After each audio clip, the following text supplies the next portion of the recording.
Good morning guys, मेरा नाम है आदित्य तिवारी और आज के इस नए वीडियो में आप सभी का स्वागत है। ठीक है, आज हम इंटीग्रेटेड ग्रीवेंस मैनेजमेंट सिस्टम के बारे में पढ़ रहे होंगे, आईजीएमएस के बारे में। ठीक है, तो आईजीएमएस पहले तो कहाँ कहाँ कंपलसरी है ये जान लेते हैं हम। ठीक है, तो सारी की सारी इंश्योरेंस कंपनी है ना, उन सब में आईजीएमएस कंपलसरी है। ठीक है, तो बोले ऐसी कौन सी चीज़ है आईजीएमएस कि सभी में कंपलसरी है। ठीक है, तो यहाँ पे हम जान लेते हैं। तो आईजीएमएस के अंडर आते हैं ओम्बड्समैन। अब ये ओम्बड्समैन क्या है?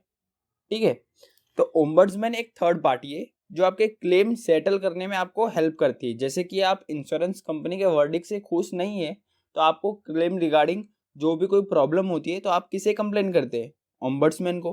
ठीक है, अब आगे देख लेते हैं। तो अब ओम्बड्समैन को कैसे अप्रोच कर सकते हैं? तो आप डायरेक्टली पहले ओम्बड्समैन को अप्रोच नहीं करेंगे, आप पहले क्या करेंगे, कंपनी को अप्रोच करेंगे। जैसे कि आपका कोई एजेंट होगा उसको अप्रोच करेंगे, तो आप कंपनी में कंप्लेन करेंगे। तो कंप्लेन की कितने तरीके से कर सकते हैं अपने? तो डायरेक्ट टॉक, डायरेक्ट एजेंट से बात कर लीजिए, ईमेल करके कर लीजिए, लेटर लिख दीजिए कंपनी को, टेली कॉलिंग कर दीजिए। ठीक है, आपने ये सब जब कंप्लेन कर दी, उसके 30 दिन के अंदर अंदर अगर कंपनी आपका प्रॉब्लम सॉल्व नहीं कर पाती है, ठीक है, 30 दिन के अंदर अंदर कंपनी आपका प्रॉब्लम सॉल्व नहीं कर पाती है, तब जाके आप ओम्बड्समैन को कंप्लेन कर सकते हैं। ठीक है, तो टोटल इंडिया में कितने ओम्बड्समैन हैं? तो टोटल 12 ओम्बड्समैन की संस्था है इंडिया में, ऑल ओवर इंडिया। ठीक है, तो अब ओम्बड्समैन की भी कोई लिमिटेशन तो होगी ना। ठीक है, और अप्रोच टाइम तो होगा ना ओम्बड्समैन का भी, तो ये भी हम जान लेते हैं। ठीक है, तो ओम्बड्समैन की लिमिटेशन क्या है? तो 20 लाख सम अश्योर्ड, मतलब 20 लाख सम अश्योर्ड। ठीक है, तो अब 20 लाख कैसे? तो नॉर्मली जब इंश्योरेंस एजेंट आता है तो आपको बताता है कि सर आपका मतलब 5 लाख का सम अश्योर्ड है, 10 लाख का सम अश्योर्ड है, 15 लाख का सम अश्योर्ड है। ठीक है, तो ये जो इतने के अंदर वाली जो चीज़ें हैं ना, वो सारी चीज़ें किस में कवर हो जाएगी? ओम्बड्समैन के द्वारा। अब अप्रोच टाइम क्या होगा ये भी तो देखना पड़ेगा। तो अप्रोच टाइम होता है कि जब आपकी कंप्लेन इंश्योरेंस कंपनी के द्वारा रिजेक्ट की गई है, ठीक है, उस दिन से लेके 1 साल तक का समय आपको मिलता है, आप ओम्बड्समैन में कंप्लेन कर सकते हैं। ठीक है, यहाँ पे आपको समझ आ रहा है? अब नॉर्मली क्या होता है कि कोई भी प्रॉब्लम सॉल्व करना है, ठीक है, तो IRDA कितना टाइम लेती है क्लेम सेटल करने के लिए? 30 डेज। ठीक है, यहाँ पे समझ आया आपको? 30 दिन लगता है, हमने पहले भी देखा था। आप अगर LIC को भी अप्रोच करोगे डायरेक्ट तो भी उसमें वो 30 दिन के अंदर अंदर सेटल करना रहता है। और LIC किसके अंदर आती है? IRDA के अंदर अंदर। ठीक है, तो 30 डे सेम हो गया। ठीक है, लेकिन जब ओम्बड्समैन कोई अवार्ड पास करता है, जैसे कि किसी बंदे को क्लेम मिलना ही चाहिए, ठीक है, तो अगर ओम्बड्समैन ने क्लेम पास कर दिया है, मतलब अवार्ड पास कर दिया है, ठीक है, तो उसके 15 दिन के अंदर अंदर इंश्योरेंस कंपनी को इरडा को क्लेम सेटल करके देना होगा।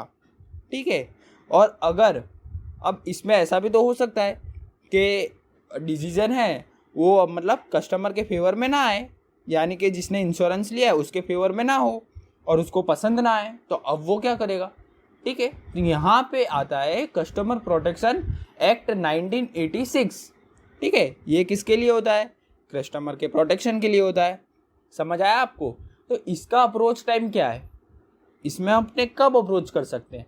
तो इसमें अप्रोच कर सकते हैं जब से हमने इंश्योरेंस कंपनी में कंप्लेन किया था, वो कंप्लेन रिजेक्ट हो गई।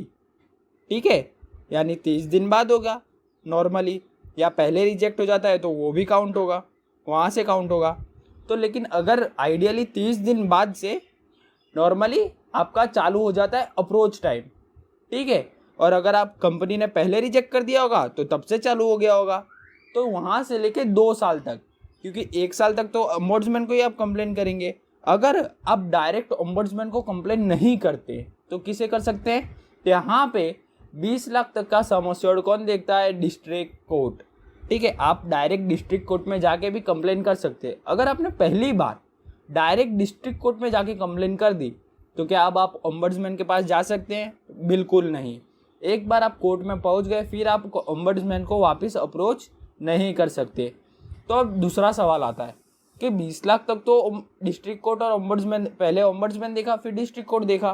ठीक है, तो अब 20 लाख से ज़्यादा का सम अश्योर्ड हो तो क्या करेंगे?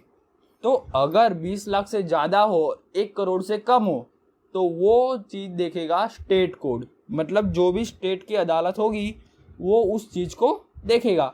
और 1 करोड़ से ज़्यादा का हो तो तब नेशनल कोड आता है। ठीक है, तो अब नेशनल कोर्ट इस बात का फैसला करेगा कि क्लेम पास होगा कि नहीं होगा। इसका फैसला करने का अधिकार किसके पास है? अपना नेशनल कोर्ट के पास। वो भी कितने के ऊपर? 1 करोड़ के ऊपर। आशा करता हूँ आपको ये वीडियो में सारी बातें समझ आ गई होंगी।